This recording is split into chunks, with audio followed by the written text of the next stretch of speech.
Vou aproveitar aqui para responder uma indagação do sargento Gonçalves. Senhor ministro, a polícia prende mal e o judiciário é obrigado a soltar. O senhor disse que esclareceu, mas, na verdade, pelo menos no meu entendimento, o senhor escureceu.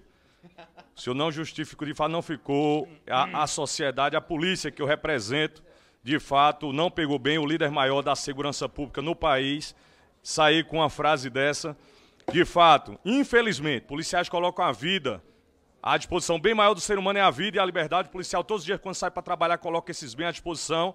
E, na verdade, infelizmente, quem desfaz o trabalho da polícia são alguns magistrados, ministros, que inclusive da Suprema Corte, que solta criminosos de alta periculosidade, para voltar a reincidir o crime.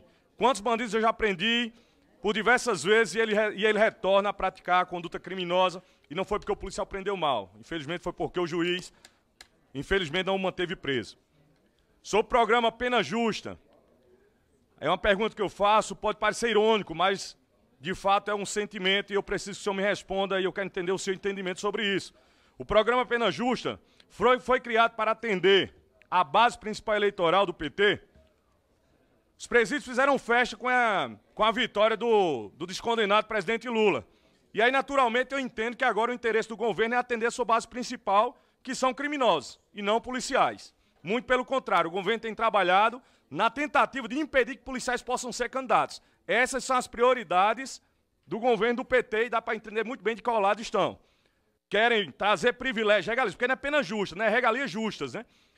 Inclusive, tratando o preso, não pode nem mais chamar de preso. É para chamar a pessoa privada de liberdade. Olha o nível de humanização desse programa. Eu tive com um juiz muito sério da Vara de Execução Penal no Rio Grande do Norte e eu fiquei muito preocupado. Eu vi falar pouco sobre isso aqui, mas há uma expectativa de que criminosos, pelo menos 2.000 criminosos, sejam colocados em liberdade a partir de setembro, por conta desse programa Pena Justa do governo federal.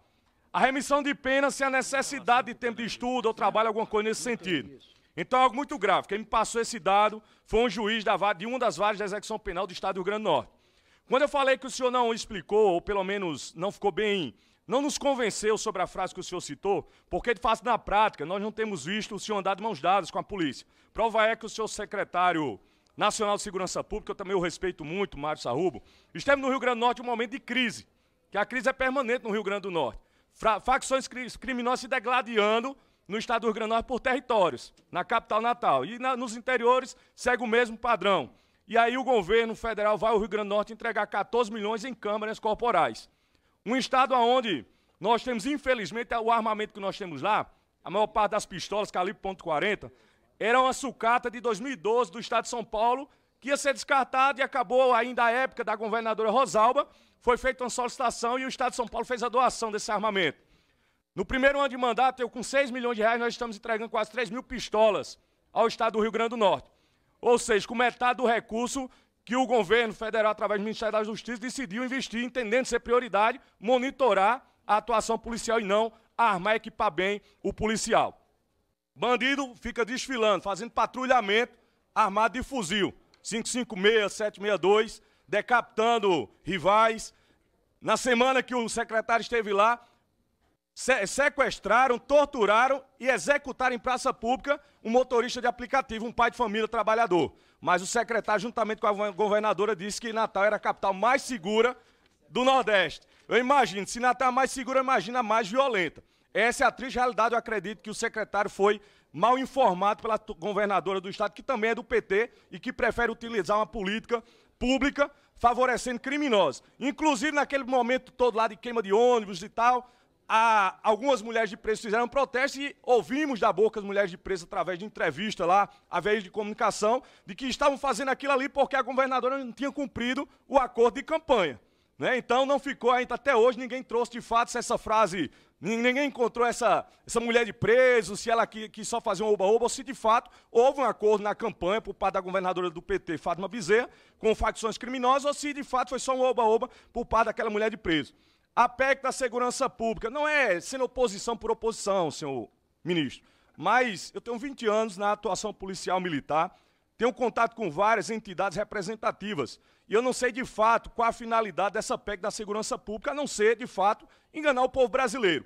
porque se quer, de fato, resolver o problema da segurança pública, aí nós poderíamos tratar de audiência de custódia, progressão de regime, redução da maioridade penal, valorização dos policiais. O senhor disse que não pode investir recursos para custeio, no caso, salário de policial. Mas ao invés do senhor sugerir uma PEC que não vai resolver o problema da segurança no nosso país, poderia propor aqui, de repente, uma PEC para se utilizar o Fundo Nacional de Segurança Pública, como é o caso do Fundeb, para melhorar os salários dos policiais, valorizando os policiais, e aí sim seria uma demonstração que o senhor estaria andando de mãos dadas com os policiais, e não citando uma frase, infelizmente, infeliz dessa aí que o senhor citou.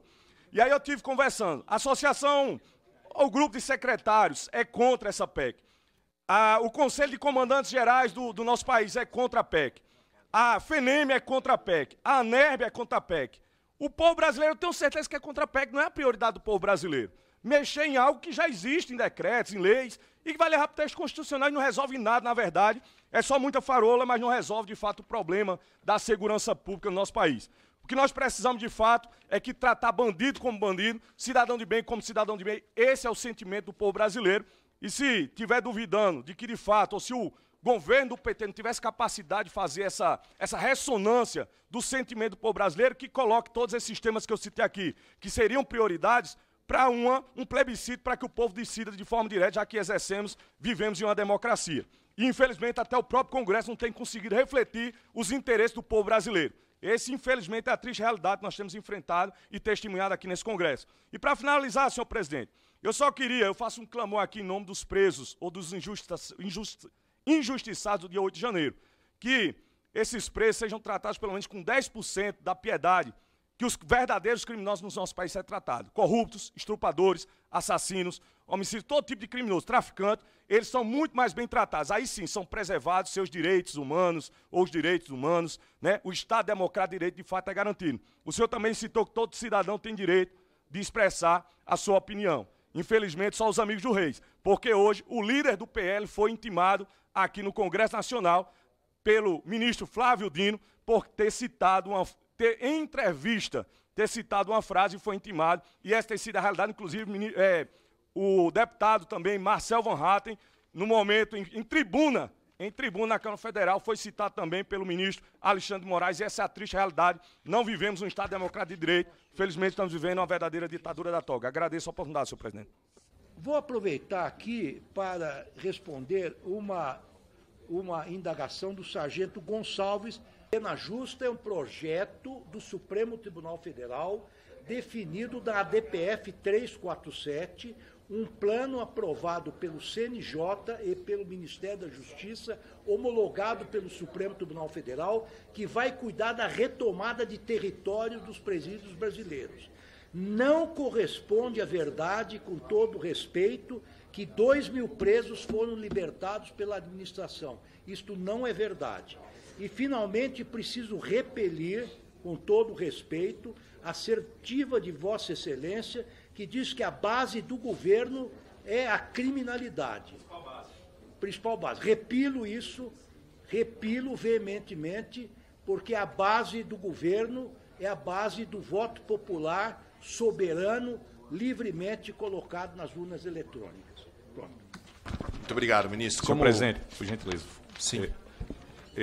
Senhor ministro, eu não vou citar, não posso citar. Só sobre, de fato, porque foi citado como que sendo uma informação falsa. Isso, exatamente. Eu acho que está ponto. Claro esse ponto. Vossa Excelência destacou por 2 vezes que essa informação não foi o senhor que produziu, o exatamente, senhor tomou do juiz de execução, de um dos juízes de execução do Rio Grande do Norte. Isso. Nós vamos, inclusive, encaminhar documento para o Ministério sobre esses dados, que é muito preocupante, inclusive não está sendo cumprido. A partir de setembro, será cumprido. Mas e outras do juiz da execução? Informação trazida por um juiz de execução. Mas se ele determinou, aqui. Nós temos que cumprir. Agora eu tenho aqui o doutor André Garcia, que é o secretário nacional da Senapem, imediatamente levantou e me disse que essa informação é incorreta. Agora, há um conflito de informações, vamos checar, Exato. Estamos à disposição. Perfeito. Obrigado, ministro.